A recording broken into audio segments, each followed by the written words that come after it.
Merci de suivre leur thème. Mesdames, Messieurs, bonsoir. Bienvenue à votre émission Questions d'actualité. Et nous mettons nos projecteurs pour ce numéro sur l'avant-projet de constitution pour le décortiquer ensemble. Les innovations apportées, la constitution ou loi fondamentale énonce les droits fondamentaux. Chaque État a besoin d'une constitution qui détermine les règles de fonctionnement de l'État pour l'organisation du pouvoir public dans le cadre du respect des libertés individuelles et collective, et au besoin, cette constitution peut être modifiée ou carrément réécrite selon les aspirations du peuple, bien sûr. Et chaque nouvelle constitution répond à la création d'une nouvelle république. Le Mali va vers donc sa 4e république après 3 constitutions, dont la dernière date de 1992. Alors, quels sont les changements apportés par rapport à la constitution de 92? Qu'est-ce que cela va apporter concrètement à la gouvernance au Mali et quel intérêt pour notre pays? Des analystes vont nous répondre tout à l'heure. Il s'agit du professeur Fousseni Doumbouya. Il est constitutionnaliste, secrétaire général de l'Association malienne de droit constitutionnel. Professeur, bonsoir. Bonsoir, Sira. Le docteur Fodje Tandjegoura, il est sociologue, maître de conférence. Il est chef de département sociologie à l'ULSHB. Bonsoir, docteur. Bonsoir. Et de Amadou Koulibaly, analyste politique. Bonsoir, monsieur Koulibaly. Bonsoir. Bienvenue, chers Merci. invités sur ce plateau. Ce débat sera donc focalisé sur les grandes lignes de la nouvelle constitution, les innovations majeures. L'on note 195 articles contre 122 dans la constitution de 1992. Sur la forme, les rédacteurs nous informent de l'amélioration dans la présentation pour plus de lisibilité, des innovations dans le fond également. Alors, professeur Doumbouya, quelles sont vos impressions après une première lecture de la loi fondamentale? Alors, moi je crois que les efforts fournis par les experts qui ont été convoqués dans le cadre de l'élaboration de cet avant-projet de constitution ont bien travaillé dans l'ensemble, même s'il y a aussi des difficultés, bien sûr, d'ordre juridique, d'ordre constitutionnel. Donc le droit, dans une certaine mesure, va être consolidé, mais il y a aussi des éléments qui permettent de consolider aussi notre état de droit, notre démocratie et la paix. Comme vous le savez, l'une des recommandations phares des Assises nationales de la refondation, c'était l'élaboration d'une nouvelle constitution pour permettre à notre pays de basculer à une nouvelle république.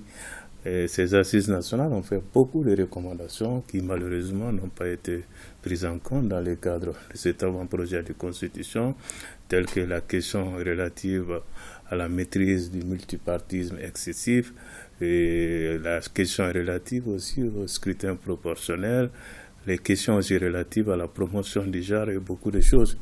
On constate également que... C'est vous-même constitutionnaliste qui nous disent tout le temps qu'on ne peut pas prendre toutes les préoccupations en compte. Peut-être qu'ils sont allés vers les grandes préoccupations. Écoutez, toutes les préoccupations ne peuvent pas être prises en compte, bien sûr, mais il y a des préoccupations qui sont vraiment essentielles, qui permettent naturellement de consolider la démocratie, l'état de droit, la paix sociale aussi. On constate également que dans le cadre de cet avant-projet de constitution, qu'il y a eu beaucoup de dispositions, de différentes tentatives de révision constitutionnelle qui ont été vraiment prises en compte dans le cadre de cet avant-projet de constitution. Souvent, l'on se pose la question, est-ce qu'il ne faudrait peut-être pas s'inscrire dans une dynamique de révision de la Constitution plutôt que d'élaboration de la Constitution? Parce qu'il ne faut pas confondre les deux. Quand on élabore une nouvelle Constitution, surtout pour s'inscrire dans une dynamique de refondation, il faut toucher à un certain nombre de dispositions substantielles de la Constitution. La refondation suppose qu'on s'inscrive dans une dynamique de réforme en profondeur et réforme radicale. Selon vous, il y a toujours des insuffisances. On constate qu'il y a beaucoup d'éléments qui nous permettent naturellement de bien répondre notre pays. Il y avait beaucoup d'attentes, beaucoup d'aspirations qui malheureusement n'ont pas été prises en compte dans le cadre de l'avant-projet de constitution. D'accord. Alors, docteur Fodje Tandjegoura, le Mali qui part sur de nouvelles bases, refondation amorcée, le vœu cher au peuple malien. Il a dit tout à l'heure, c'était l'aspiration du peuple qui a été rappelée lors des assises nationales de la refondation aujourd'hui. Vous avez parcouru le document. Quelles sont vos premières impressions? Bien, merci Sera une fois de plus pour l'invitation. J'ai parcouru ce document et j'ai vu, de mon point de vue, c'est une avancée en matière de réforme politique, sociale, etc. Parce que beaucoup de problèmes, notamment liés aux élections, beaucoup de problèmes liés au nombre du gouvernement, parce que souvent on criait au partage de gâteaux. Il y a beaucoup de problèmes qui peuvent trouver leur prise en charge, n'est-ce pas, dans cet avant-projet de constitution. Et je crois qu'il y a eu des tentatives par le passé pour réviser d'abord la constitution, ça n'a pas marché. La dernière en date, sous Ibeka, c'était vu opposer des mouvements comme Ante Abana, on ne touche pas à ma constitution.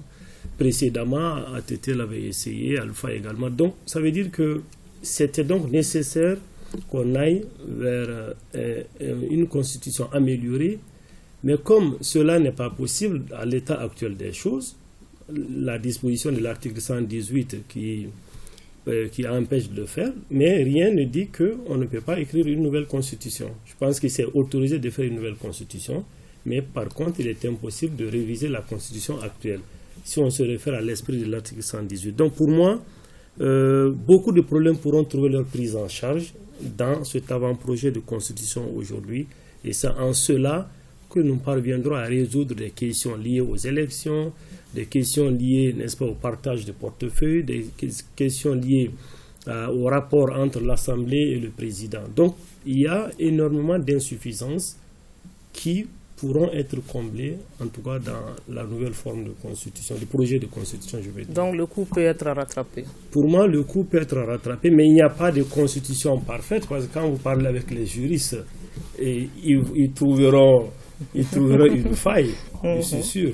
C'est exact. Alors, M. Koulibaly, vous, en tant qu'analyste politique aujourd'hui, la nécessité d'aller vers une nouvelle constitution n'est plus à démontrer, c'est le peuple qui l'a voulu. Est-ce que, selon vous, le Mali est sur la bonne piste? D'accord, merci Sira pour l'invitation. En fait, nous sommes dans l'obligation d'aller vers cette nouvelle constitution, parce que tous les voyants sont fondamentalement ouverts pour aller vers ça, parce que c'est des attentes qui ont été fondamentalement exprimées par le peuple souverain du Mali au regard des différents forats organisés, au regard des différentes consultations organisées, mais aussi c'est une profonde aspiration de la classe politique malienne pour aller vers cette nouvelle constitution. La décision qui a été prise de créer la commission de rédaction a été saluée par la classe politique de façon générale. Le véritable critère pour pouvoir avoir la collégialité autour de ce mécanisme serait le consensus.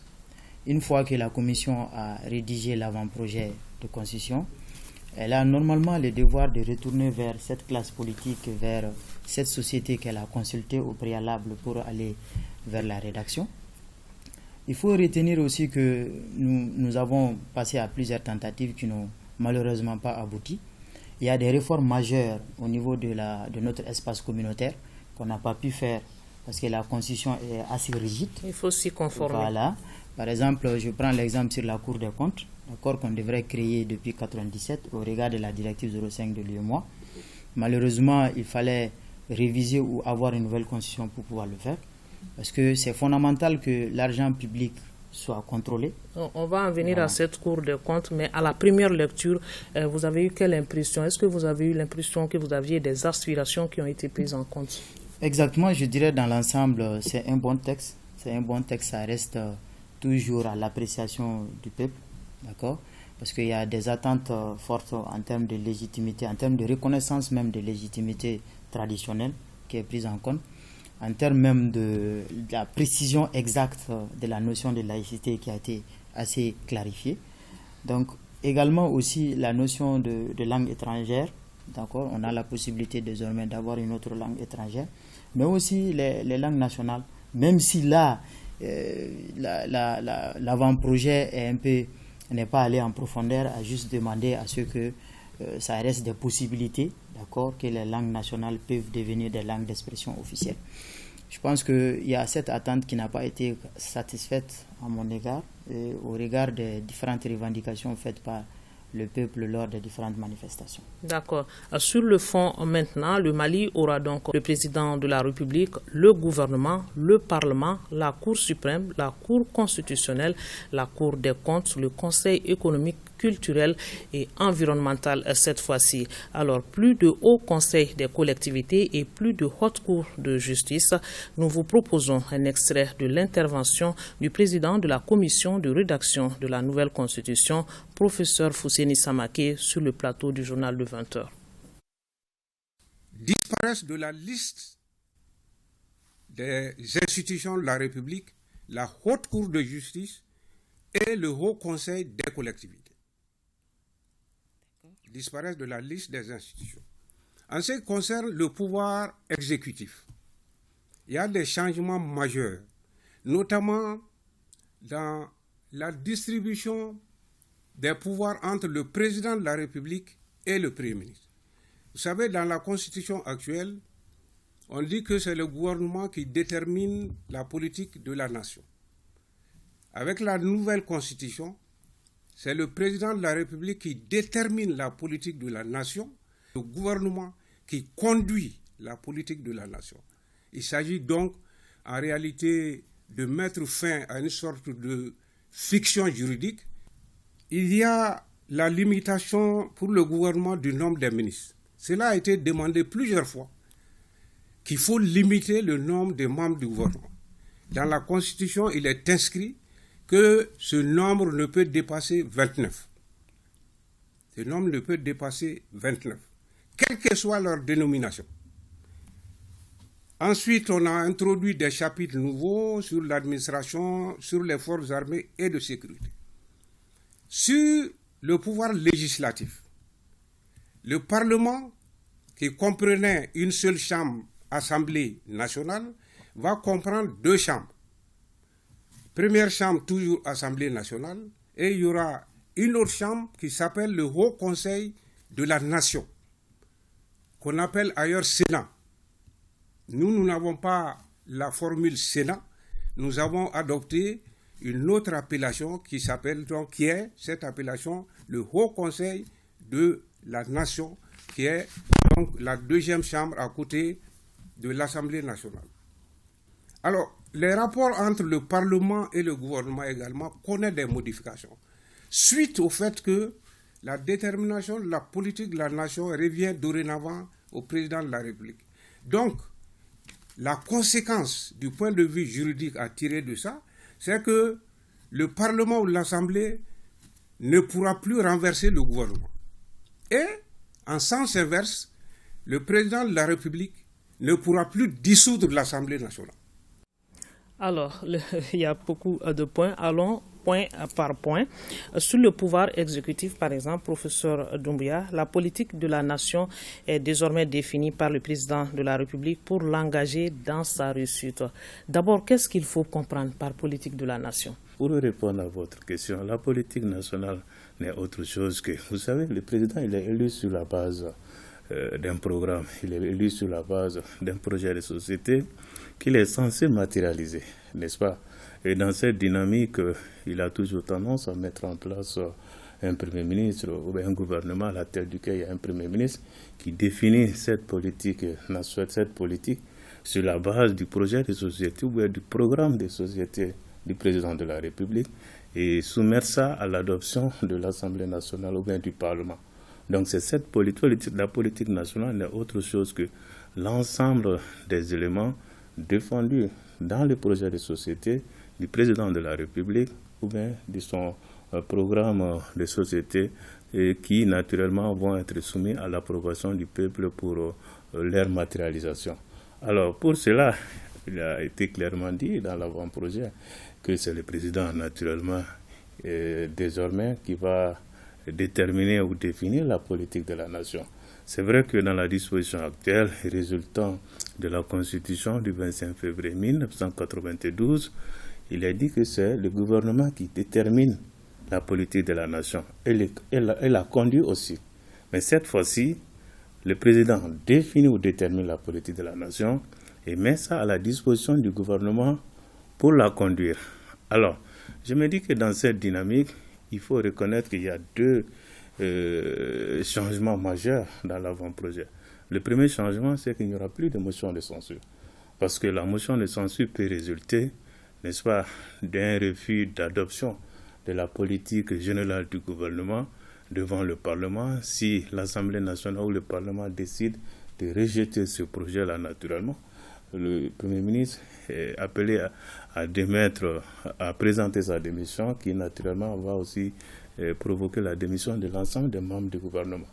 Alors, ensuite également, l'on se dit souvent un changement, n'est-ce pas, d'expression, s'il vous plaît, dans l'avant-projet de constitution. On ne parle plus de déclaration de politique générale, mais plutôt programme d'action gouvernementale. Alors là également, le Premier ministre, avec les autres membres du gouvernement, va présenter ça au Parlement. Il n'y aura pas de vote. C'est-à-dire pour approuver ou désapprouver, il n'y aura aucun vote dans cette dynamique. Donc ce qui est important, donc dans l'hypothèse où c'était le Premier ministre qui présentait la déclaration de politique générale, il y avait une sanction qui était là. Si jamais l'Assemblée nationale n'est pas d'accord avec cette politique générale, la sanction c'était le renversement par une motion de censure. Mais dans les cas d'espèce, c'est-à-dire au regard des dispositions de l'avant-projet de constitution, il n'y a quasiment aucune sanction suite à la présentation du programme d'action gouvernementale devant le Parlement. Donc c'est comme une sorte de conférence de presse. Il vient présenter les choses, il y a les discussions qui s'ensuivent, et puis voilà, c'est fini. D'accord. Alors, docteur Fodié Tandjougoura, dans le cas précis du Mali, quelle est l'utilité que le président fasse la politique de la nation? Alors, moi, je remarque tout simplement que désormais, nous n'allons pas élire un super président qui est vraiment intouchable à tel point que, parce que si il ne peut pas dissoudre, mais les motions évoquées par mon collègue, eh bien, on en a eu rarement quand même, mais par contre, des présidents par le passé ont réussi à dissoudre l'Assemblée. Donc, il y a eu une sorte d'équilibre dans les rapports de force et cela, à mon avis, s'inscrit dans une sorte de redevabilité du président vis-à-vis du peuple parce que tout simplement, il faut que nous, les citoyens, aient un contrôle plus ou moins, n'est-ce pas, sur celui qui va parler en leur nom.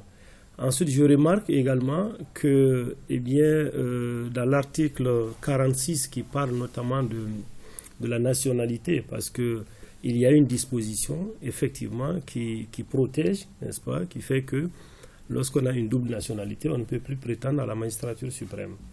Cela, de mon point de vue, donne satisfaction et une assurance, n'est-ce pas, aux Maliens, pour dire que, finalement, celui qui viendra, théoriquement, il connaît les réalités maliennes et il n'est pas plus ou moins dévoyé ou il n'est pas tourné vers d'autres horizons. Ensuite, dans le fond, il y a beaucoup d'innovations, mais sur le statut du président, moi, je crois qu'il y a eu un équilibre à ce niveau-là entre le président et l'Assemblée. Et c'est cet équilibre, à mon avis, qu'il faut saluer parce que ce n'est plus un super président, quoi. Donc, vous l'avez dit, ce n'est plus un super président. On voit qu'il y a beaucoup, on peut sanctionner le président, on peut même le destituer. Oui. C'était une préoccupation majeure du peuple aujourd'hui. Est-ce qu'on peut dire que cette préoccupation va nous servir? Alors, c'était une préoccupation, mais il faut quand même signaler un fait, c'est que ça reste pour l'instant théorique. Parce que c'est une loi qui est appelée à être appliquée. Dans la pratique, on verra parce que il y a quand même des jeux qui sont à l'intérieur, des interprétations. Donc, il est souvent difficile. Dans certains pays, comme en Afrique du Sud, par exemple, on a réussi à destituer le président. Mais tout le monde sait que c'est compliqué. Mais rien qu'avoir la disposition, cela, à mon avis, est une avancée majeure en matière de texte. Voilà. D'accord. Alors, les prérogatives du président de la République qui sont revues à la baisse, si on peut le dire ainsi, M. Coulibaly, qu'est-ce que vous en pensez? On a quitté un peu d'un régime semi-présidentiel à un régime présidentiel. D'accord. C'est vrai que c'est lui qui déterminera désormais la politique de la nation. Il peut nommer et démettre le Premier ministre et les membres du gouvernement. Mais il y a un point très important à saluer, c'est que la notion de troisième mandat est bannie à tout jamais parce qu'il y a un point qui est venu préciser en disant qu'en aucun cas, nul ne peut faire plus de 2 mandats de président. Je pense que ça, c'est un signal fort à la fois à l'endroit de la classe politique, mais également à l'endroit de la communauté nationale et internationale. Pour que les gens puissent s'inscrire dans la continuité, mais toujours en respectant les textes, à ne pas faire de 3e mandat. Ceci étant dit, je vois qu'il y a un point très important aussi qui a été évoqué, qui concerne la modification du serment du président. Je pense que cette modification, elle est assez importante. Là où, surtout la dernière phrase où le président dit en cas de violation, d'accord, de la Constitution ou de son serment, d'accord, que le peuple lui retire sa confiance et que la loi, la rigueur de la loi s'applique à lui. Je pense que ça, c'est très important. Également, en termes d'innovation, c'est la décision possible du président. D'accord, le président, il peut être désormais démis de ses fonctions, à condition que l'une des chambres, à savoir l'Assemblée nationale ou bien le Haut Conseil de la Nation, vote déjà, parce que c'est eux qui ont l'initiative de la décision à 50% des membres. Et une fois qu'ils ont l'initiative, les 50% votent. Dans ces cas, une commission sera mise en place qui va statuer. D'accord ?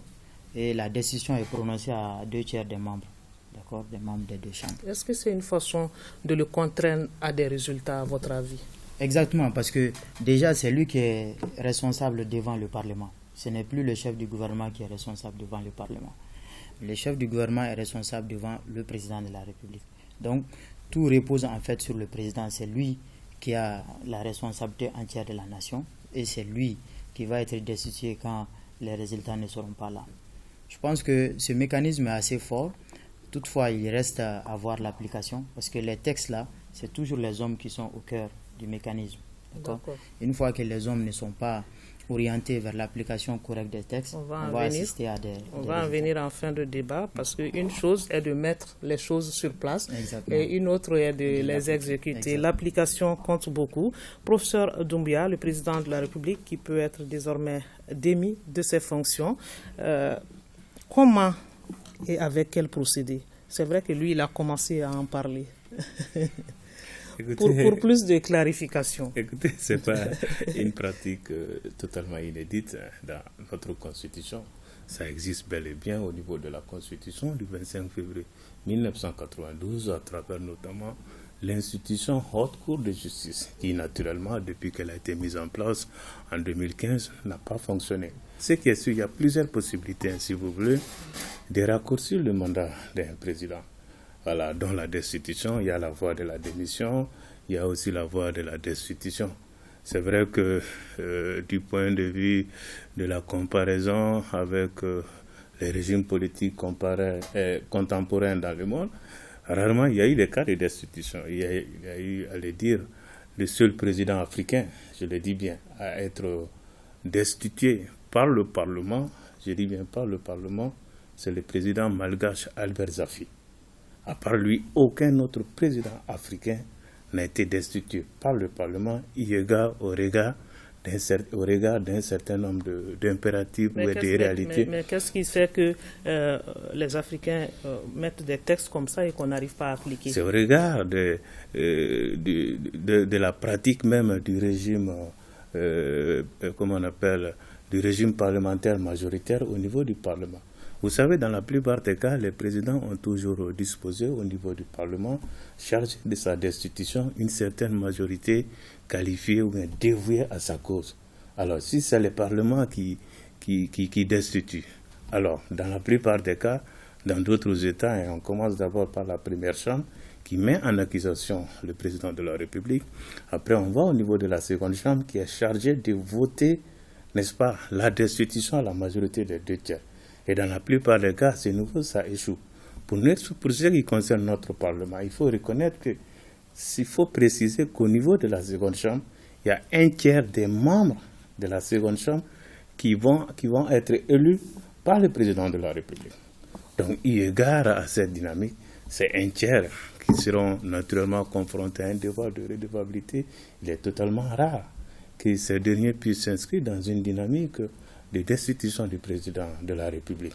Alors, d'autres cas, il a si bien rappelé, qui ont existé, mais ce n'est pas le Parlement qui a destitué. Vous savez, en Afrique du Sud, c'est un régime totalement assis sur des un régime partisan sur le plan politique. C'est-à-dire c'est les partis politiques qui dominent. Quand les partis politiques du président lui demandent de démissionner, il est obligé de rendre le tablier. C'est ce qui a été fait par 2 fois. Le président Thabo Mbeki, le président Zuma, Robert Mugabe également, la même chose, a suivi le même sort.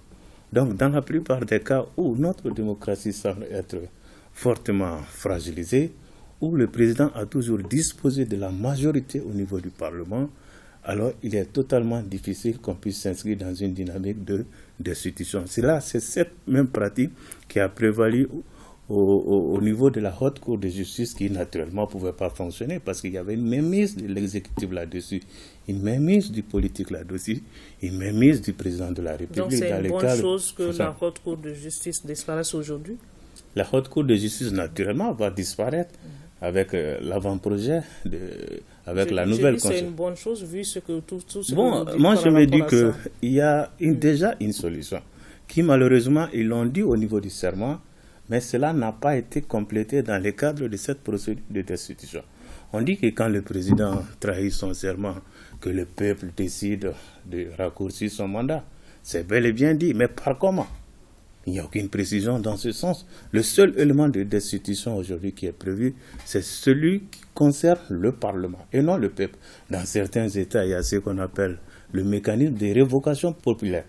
C'est-à-dire, pourquoi pas donner la possibilité au peuple, à travers des initiatives populaires, de faire des pétitions allant dans le sens de la destitution, n'est-ce pas, du président de la République. La mise en accusation. Par exemple, le peuple peut décider de réunir un certain nombre de signatures pour permettre au Parlement de statuer sur cette procédure de destitution. Mais si l'initiative va toujours provenir aux parlementaires, il faut se rendre compte que ce ne sera jamais une évidence. Bon, ce n'est pas une particularité africaine, même dans les grandes démocraties, il faut reconnaître que la procédure de destitution a toujours posé problème. Vous avez vu le cas des États-Unis avec Trump, la Chambre des représentants qui le met en accusation. Arrivé au niveau du Sénat, il est acquitté, même s'il a été jugé en tant qu'ancien président. Donc pour dire que les pratiques aujourd'hui du phénomène majoritaire font qu'il est extrêmement difficile de mettre en œuvre cette procédure de destitution. La meilleure forme, c'est ce qu'ils ont proposé. C'est ce qu'ils ont proposé. C'est ce qu'ils devraient proposer, j'allais dire. C'est dans le cadre de mettre en place un mécanisme d'initiative populaire qui puisse s'inscrire dans cette dynamique de destitution.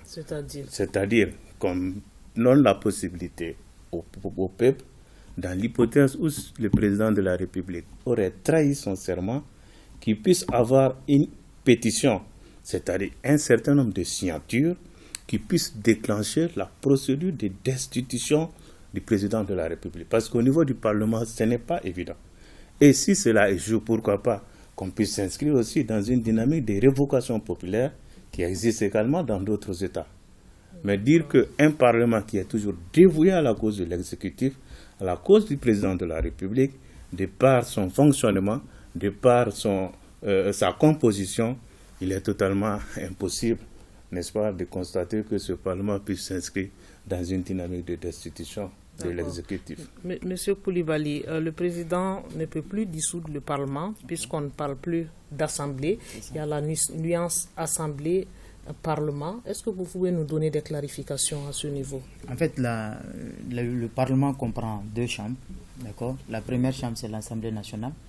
Ce sont des membres élus au suffrage universel direct qui ont la dénomination député. La deuxième chambre, c'est le Haut Conseil, d'accord, de la Nation, dont les membres sont soit des membres élus à 3/4.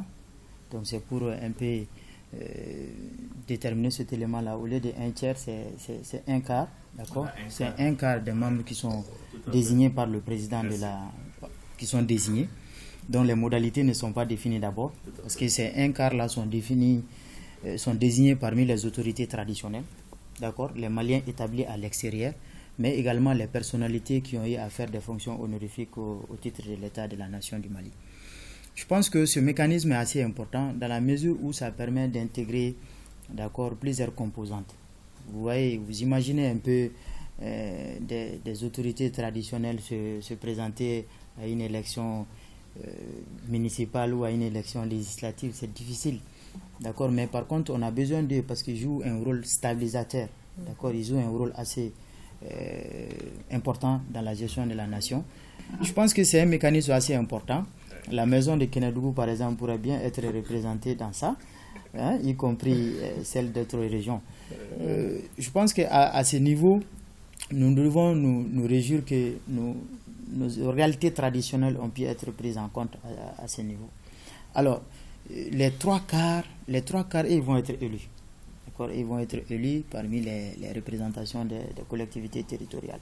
Donc, le président, il n'a pas fondamentalement la même mise sur le Haut Conseil de la Nation. Parce que si c'est lui qui devrait nommer les 1K, donc ça ne représente que 25% du total. D'accord. Docteur Foudié Tandiogoura, on dit qu'on a fait recours à nos valeurs sociétales. Est-ce qu'il y a un passage de l'avant-projet de constitution qui est vraiment relatif à ces valeurs sociétales dont nous parlons? Oui, bon, peut-être avec ce qu'on appelle les représentants des collectivités territoriales au Conseil, la possibilité de se faire élire, comme on vient de l'évoquer. Mais pour moi, ça risque de spolier ou de fausser le jeu parce que lorsqu'on va embarquer les autorités traditionnelles, c'est peut-être une bonne chose, mais ça ne va pas exercer le rôle forcément d'autorité traditionnelle. Ce n'est pas comme ça. Mais ça va être une sorte de reconnaissance, il faut le reconnaître, des autorités traditionnelles, mais qui seront peut-être phagocytées dans le système politique et juridique. C'est comme ça que ça va se passer dans la pratique. Mais c'est une reconnaissance, mais est-ce que ça crée un rapprochement? Parce que l'idée, c'est de faire un rapprochement vis-à-vis de ces autorités. Mais quand ces autorités vont, par exemple, intégrer le système, est-ce qu'ils seront encore plus proches des populations? Est-ce qu'ils seront encore plus proches de la base? Est-ce qu'ils ne seront pas phagocytés par le système? Donc, c'est un peu ça. Le jeu ou bien le risque, voilà, à ce niveau-là, quoi. D'accord. Voilà. Je voudrais vous faire réagir par rapport au Conseil des collectivités et en même temps la Haute Cour de justice qui disparaissent. C'était des institutions de trop? Non, c'était des institutions qui n'ont pas fonctionné. La Haute Cour de justice, combien de fois des cas de délit approuvés, des cas de projets, de jugements d'anciens ministres, parce qu'on a même arrêté des procédures parce qu'il n'y avait pas la Haute Cour de justice qui pouvait juger des anciens ministres. Bon, on a dû quand même prendre des anciens ministres d'une manière ou d'une autre parce que la loi est très plastique, donc on peut tirer de tous les côtés. Mais la Haute Cour de justice, ça n'a pas marché. Enfin, il n'y a pas eu de cas. Donc, c'était une institution de trop ou vide qui n'a pas fonctionné. Donc, le fait de prendre sa place dans une autre disposition, je pense que quand ça disparaît, ça ne pose pas, de mon point de vue, de problème à ce niveau-là. D'accord. Alors, professeur Doumbia, ce choix de faire abstraction du Haut Conseil des collectivités et de la Haute Cour de justice, cela a quel effet sur le fonctionnement de l'appareil de l'État, à votre avis? Alors, écoutez, c'est vrai que le Haut Conseil des collectivités territoriales n'a quasiment pas fonctionné depuis que, du point de vue, si vous voulez, pas pratique, hein. Bien sûr, ça a fonctionné à travers des différentes initiatives, des différents conseils. Voilà, du point de vue constitutionnel, le Haut Conseil des collectivités territoriales n'a pas d'initiative en matière législative. Il ne peut pas contrôler l'exécutif à l'instar de l'Assemblée nationale. Donc, il ne joue qu'un simple rôle de conseil. Voilà pourquoi il était particulièrement important que ce Haut Conseil des collectivités territoriales puisse être érigé en seconde chambre. La grande question que moi je me pose aujourd'hui, la société civile qui devrait être équidistante vis-à-vis des acteurs politiques, vis-à-vis des partis politiques, parce que tout simplement, elle est la plus crédible. Elle doit jouer un rôle de contre-pouvoir. On la prend, on le met dans une institution où elle est censée défendre des intérêts d'un pouvoir politique, des intérêts politiques, des partis politiques ici et là. Est-ce que dans la dynamique d'un conflit entre les acteurs politiques, est-ce qu'un membre de la société civile pourrait être un médiateur crédible? Parce que dans la plupart des cas, quand il y a des conflits politiques, quand il y a des conflits sociaux, on recourt à ces dernières, naturellement, pour jouer un rôle de médiation, un rôle de médiateur entre les acteurs politiques. Maintenant, qu'elles sont dans la politique elles-mêmes? Est-ce qu'elles seront des médiateurs crédibles sur la scène politique? C'est la grande question que l'on se pose. Donc il faut qu'on réfléchisse par rapport à qui est-ce qui doit être envoyé au niveau de l'institution au Conseil de la Nation. On va progresser sur d'autres points. Le nombre des membres du gouvernement qui ne peut plus dépasser 29, ça fait moins de dépenses pour l'État, vous en tant qu'analyste politique, M. Koulibaly? Tout à fait, ça fait moins de dépenses, ça permet de réduire un peu les trains de vie de l'État, mais aussi parce que, vous savez, c'est une attente forte qui a été exprimée à la fois par la population, à la fois aussi par la classe politique. D'accord? Peu importe les dénominations, les désignations des membres du gouvernement, ça ne va pas dépasser les 29. C'est fondamental. Je pense que ça lance un signal fort quant à la maîtrise des charges, d'accord, au sein même de l'appareil gouvernemental. Il y a un point assez important à ce niveau, c'est que désormais le chef du gouvernement ne va plus faire des déclarations de politique générale, mais plutôt il va présenter un plan d'action, d'accord, qui va présenter 30 jours après le discours sur l'état de la nation du président de la République. Donc le président de la République, lui, il va faire chaque année désormais un discours sur l'état de la nation. D'accord? Ce discours, il va le faire au premier trimestre au moins de l'année. Après ce discours, le chef du gouvernement a 30 jours pour présenter son plan d'action. Et ce plan d'action ne sera pas soumis au vote, parce que ce n'est pas le chef du gouvernement, dans la nouvelle architecture, qui est responsable devant le Parlement, mais plutôt le président de la République. À ce niveau, c'est vraiment assez important. D'accord? Une fois qu'on aura un chef de gouvernement que le président peut démettre, c'est là où j'ai dit que c'est présidentiel, parce que le président, il a beaucoup plus de pouvoir maintenant, sauf qu'il ne peut plus dissoudre le Parlement. D'accord? Mais quand on regarde certains régimes présidentiels, il n'y a carrément pas de Premier ministre. Dans notre cas, il y a aussi un Premier ministre. Donc c'est pour cela qu'on dit que c'est assez malien, d'accord, on peut le dire, c'est assez novateur. Voilà, c'est une originalité pour le Mali. Voilà, j'ai un point très important que je voulais revenir sur le cadre du Parlement. Vous savez, les membres du Haut Conseil de la Nation, ils sont appelés les conseillers de la Nation. Donc il y a un point très important qui concerne la délimitation, d'accord, de l'immunité parlementaire. Un député, son immunité parlementaire est circonscrite uniquement à ses fonctions de député. Un député ou quelqu'un qui va aller se cacher, un député ou un conseiller municipal qui va aller se cacher derrière l'immunité pour poser des actes contraires, d'accord, il pourra être poursuivi.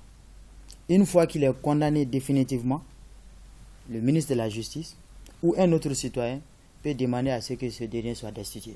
C'est un signal assez important. Oui, docteur Tandjigoura, par rapport au nombre limité désormais à 29 au maximum, cela vous donne quel espoir par rapport à ce Mali-Koura? Bon, je pense que c'est toujours dans le souhait annoncé lors des assises, parce que bon, il y a une disposition quand même qui dit quelle que soit l'appellation, parce que même ministre délégué, donc ça fait partie. Mais c'est un peu compliqué parce que beaucoup de gens qui se font élire, si vous êtes élu président, vous trouvez que c'est à la suite des jeux d'alliance. Et ces jeux d'alliance vont vous poursuivre dans la constitution du gouvernement, dans la redistribution des portefeuilles. Donc ce qui fait que souvent on était obligé, enfin le président souvent, il est obligé, il est un peu redevable pour tous ceux qui ont fait un jeu d'alliance lors d'un second tour. C'était ça la réalité. Mais dans beaucoup de pays, ça dépasse plus de 40, dans certains pays, le nombre de ministres.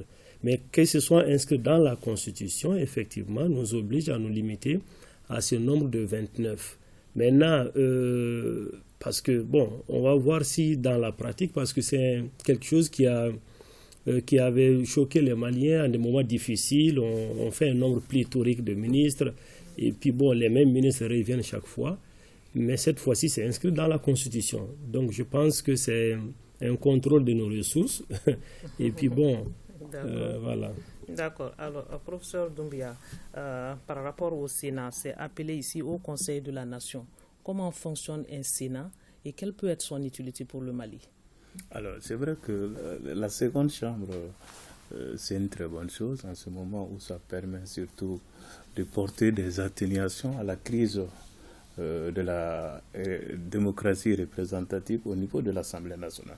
Vous avez vu dans les temps, à chaque fois que les parlementaires de l'Assemblée nationale se réunissaient pour voter des textes, pour faire prendre des initiatives, alors que c'est les représentants de la nation ce sont les citoyens qui les ont élus. Et dans cette dynamique, les citoyens font une rupture avec ces mêmes parlementaires à qui ils ont accordé des confiances pour prendre la rue. Donc, quand il y a désormais des votes de loi, ça se fait de manière identique entre les deux chambres, c'est-à-dire l'Assemblée nationale finit, n'est-ce pas, son examen au niveau de la seconde chambre, alors qui également va statuer là-dessus. Donc ça permet de renforcer, si vous voulez, la démocratie représentative, parce que, comme vous l'avez dit, même si nous avons décrié la représentativité de certaines légitimités traditionnelles, quand même ça a tendance à renforcer la légitimité, n'est-ce pas, des textes qui vont être votés au niveau du Parlement et aussi au niveau dans le cadre aussi du contrôle des actions du gouvernement. Donc c'est une très bonne chose à partir du moment où ça permet de contribuer à une politique de stabilisation de notre pays, parce que l'ensemble des couches politiques et sociales du pays seront représentées, ce qui va accorder une dose de légitimité extrêmement forte des actes au niveau du Parlement, ce qui va atténuer la crise de la démocratie représentative. D'accord. Des points à apprécier, des points à revoir également. Le Mali, en tout cas, fonde beaucoup d'espoir sur cette nouvelle constitution avec l'avant-projet déjà. Elle amorce la refondation et mettra les jalons d'une démocratie rénovée pour emprunter les mots du président de la transition, le colonel Assimi Goïta. C'était lors de la cérémonie de remise. Je vous propose de l'écouter. Comme vous pouvez légitimement imaginer, sur l'avant-projet de constitution que vous venez de me remettre à l'instant, repose notre espoir commun d'une démocratie rénovée, ainsi qu'un État mieux organisé et à la hauteur des défis nationaux et internationaux. Ceci suppose à la fois un jeu politique équilibré dont les règles sont clairement définies et l'émergence d'un État qui doit être fort sans écraser les citoyens. Tout ceci devrait en définitive tenir compte de nos valeurs sociétales et les objectifs de refondation de l'État. Nous devons, à travers une nouvelle constitution, sceller un nouveau contrat social à même d'assurer l'inclusion totale de l'ensemble des forces vives et l'utilisation de tous les talents dans une optique de compétition politique saine et de justice sociale. La remise de l'avant-projet de la nouvelle constitution ne constitue qu'une étape du processus, car prochainement, c'est le peuple souverain qui sera appelé en référendum pour se prononcer sur le document. En adoptant la nouvelle constitution, c'est l'acte juridique de fondation du Malikoura que le peuple aura souverainement pris. Ensemble, nous ferons le Malikoura, qu'Allah bénisse le Mali et protège les Maliens. Alors, une chose est de bien faire les textes, une autre, c'est de les appliquer pour avoir des institutions fortes. Et ce rôle appartient à qui maintenant, Dr Fodji Tandjigoura? Mais ce rôle d'abord incombe à tous les citoyens, mais surtout davantage aux acteurs politiques, par exemple, qui animent le jeu politique.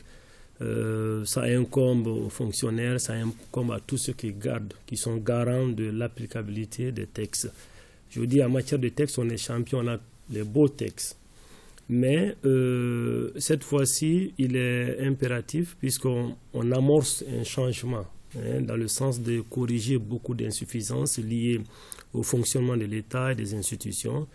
Il revient à tout un chacun de jouer le jeu. D'abord, ça commence par les partis politiques, ça commence par la société civile, ça commence par les citoyens. Donc, c'est tout un chacun, mais les acteurs, ce sont vraiment les partis politiques, qu'ils adhèrent, qu'ils acceptent. Donc, c'est ça la garantie pour aller de l'avant avant tout. D'accord. Voilà. Alors, professeur Doumbia, nos démocraties font face à une instabilité institutionnelle due à notre système de gouvernance. On met les textes, vous l'avez dit, on ne les applique pas. Qu'est-ce qu'il faut à ce niveau? Je crois qu'il faut renforcer l'état de droit, il faut consolider les principes de la démocratie. Il faut tout aussi s'inscrire dans une dynamique de rétablissement de la confiance avec la population. Voilà, pour atténuer un peu l'instabilité qui caractérise nos différents États. Vous savez, moi j'ai vu quelque chose dans l'avant-projet de constitution qui n'est pas une garantie efficace ou effective d'une bonne distribution de la justice. Il a été proposé d'un peu partout d'exclure le président de la République de la présidence du Conseil supérieur de la magistrature. Ça pose extrêmement de problèmes. Beaucoup d'États l'ont fait dans le cadre du renforcement de leur état de droit. Dans le cadre, pose problème? C'est-à-dire, ça pose problème parce que le président de la République ne relève pas d'une autorité judiciaire. On dit que les pouvoirs sont séparés.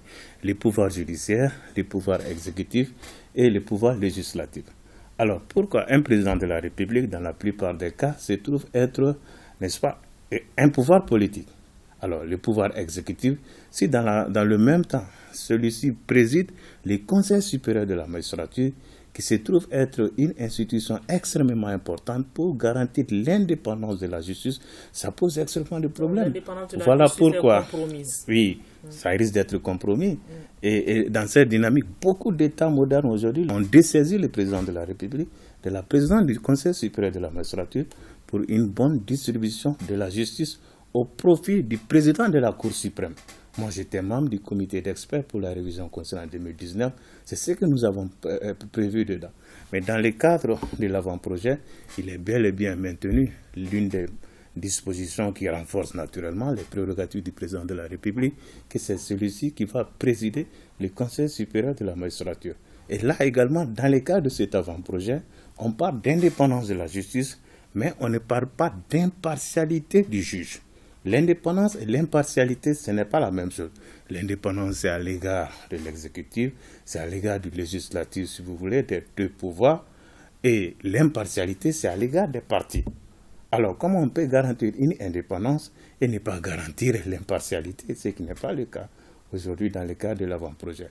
Donc, la préoccupation d'impartialité doit impérativement être prise en compte pour une bonne distribution de la justice. Bon, au regard aussi des réalités du pays, il faut le dire, on a toujours tendance à voter des lois d'amnistie, on a toujours tendance aujourd'hui à accorder une certaine impunité au nom de la paix. Souvent, l'on se pose la question, est-ce que la paix n'échappe pas à la justice? Au regard des impératifs de sortie de crise, l'on peut se permettre de dire que l'état des droits a du mal à être respecté scrupuleusement. Au nom de la paix, ce qui est important, c'est la stabilité qui compte le mieux dans le cadre du fonctionnement d'un État. Donc, il faut consolider, bien sûr, l'état des droits sur le plan judiciaire et aussi responsabiliser l'ensemble des entités politiques et sociales du pays. Il y a toujours des médiateurs qui sont là. Quand quelqu'un est incriminé, à qui on fait des reproches ici et là, il y a des légitimités traditionnelles qui rentrent dans la danse pour jouer le rôle de médiateur, il faut libérer telle ou telle personne. La pesanteur sociale pose extrêmement de problèmes dans le cadre du respect de nos différents textes. Donc les responsabilités sont vraiment partagées de part et d'autre. Chacun doit jouer un rôle. Monsieur Koulibaly, l'instabilité institutionnelle, il nous faut quelle architecture à votre avis? Déjà, appliquons le minimum des textes que nous avons. Si nous arrivons à appliquer 50% de nos propres textes, je pense que ça va résoudre beaucoup de problèmes. Je pense que pour un peu calibrer, entre guillemets, la notion du Haut Conseil supérieur de la magistrature, 50% désormais des membres seront nommés sans être du corps de la magistrature. C'est-à-dire 50% vont désormais relever d'un autre corps. Ça, c'est un point extrêmement important. Par rapport aussi à la Cour constitutionnelle, je pense que qui a fait longtemps couler beaucoup d'encre et de salive, désormais le mandat est de 7 ans, non renouvelable. Je pense que c'est extrêmement important, parce que le mandat était renouvelable, un mandat de 7 ans renouvelable. Et la clé de répartition aussi, la clé de désignation des membres de la Cour constitutionnelle. Je pense qu'on a revu maintenant la clé. Désormais, c'est le président qui va désigner 2 membres. Le président de l'Assemblée nationale est un membre. Le président du Haut Conseil de la Nation est un membre. 2 membres seront désignés par le Conseil supérieur de la magistrature. 2 anciens chercheurs en droit public seront désignés par un collège. D'accord, le collège sera formé des recteurs des différentes universités de droit public. Et le dernier sera nommé par l'ordre des avocats. Je pense que c'est extrêmement important. Cela permettra de résoudre beaucoup de problèmes politiques. Cela permettra aussi d'éviter les 3e tours. D'accord. Il y a un point assez important aussi, c'est que la Cour constitutionnelle, désormais, va purement et simplement annuler les résultats une fois que leur arrêt va amener une inversion des résultats. Dès que la reformulation va entraîner une inversion des résultats, c'est-à-dire que le 3e, par exemple, va se retrouver à la 2e place, ou le 3e va être le premier, automatiquement on annulera les résultats. Je pense que c'est extrêmement important, ça permettra d'apaisantir un peu la situation, de ne pas avoir des crises cycliques après l'élection. D'accord ? Le fait aussi que le citoyen peut directement saisir aussi la Cour constitutionnelle, je pense que c'est assez important. Pour moi, c'est une réforme assez majeure qu'on a tardé à appliquer, ça c'est la Cour des comptes. La Cour des comptes, je pense qu'elle est d'essence une juridiction financière, mais j'ai un petit souci avec l'article 64 de l'avant-projet de la Constitution, parce que le président et les membres de cette Cour des comptes sont nommés par le président de la République, après avis conforme du Conseil supérieur de la magistrature. Alors que la Cour des comptes doit avoir un œil sur l'ensemble. La Cour des comptes a fondamentalement 4 missions. La première mission, c'est de contrôler, c'est de certifier, c'est d'évaluer et de juger. Mais le périmètre tel que présenté dans l'avant-projet est assez restreint. Ça s'arrête aux organismes publics, alors que ça devait intégrer l'ensemble des organismes qui bénéficient de l'argent public. Vous savez, l'argent public est au cœur de l'état des droits et de la démocratie. Les citoyens, il a le droit de savoir qu'est-ce qu'on fait de son argent. Et il doit en être informé. C'est là où je dis qu'il faudra revoir cet article-là. Parce que l'erreur à éviter, c'est de penser que le président de la Cour des comptes l'idée est comprise, ne doit pas forcément être... le temps, M. Koulibaly. Par rapport à un point que vous avez soulevé tout à l'heure, moi j'ai plutôt lu que le citoyen peut saisir directement le Conseil supérieur de la magistrature. Voilà. Exactement. C'est ce que j'ai lu dans le document. Professeur, vous aviez dit sur ce même plateau, la dernière fois quand vous avez eu un débat ici, que la Cour constitutionnelle devait être démocratisée. Est-ce que le fait de saisir directement le Conseil supérieur de la magistrature, c'est un pas vers ça ou pas? Je précise également, ce n'est pas une juridiction. Ce n'est pas une juridiction, alors que la Cour constitutionnelle, c'est une véritable juridiction. Alors, moi, j'ai été désagréablement surpris de constater qu'il n'y ait pas eu de démocratisation de la saisine de la Cour constitutionnelle.